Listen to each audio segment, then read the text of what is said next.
Bhavnagar Somnath highway પર આવો ભયાનક અકસ્માત થયો જેમાં 6 લોકોએ જીવ ગુમાવ્યા।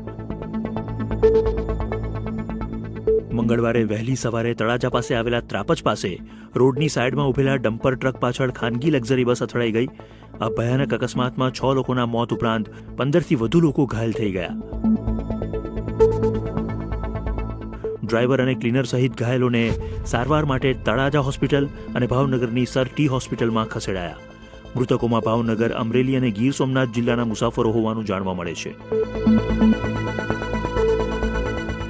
આ ગમખ્વાર બનાવની જાણ થતાં ભાવનગર શહેર જિલ્લા અગ્રણીઓ હોસ્પિટલ પહોંચ્યા અને વ્યવસ્થાનો તાગ મેળવ્યો। પોલીસે આપેલી માહિતી પ્રમાણે કોઈ યાંત્રિક ખામીને લીધે આ ડમ્પર રોડની સાઈડમાં પાર્ક કરવામાં આવ્યું હતું। ભાવનગરથી મહુવા તરફ જતી એક સ્લીપિંગ કોચ લક્ઝરીનો અકસ્માત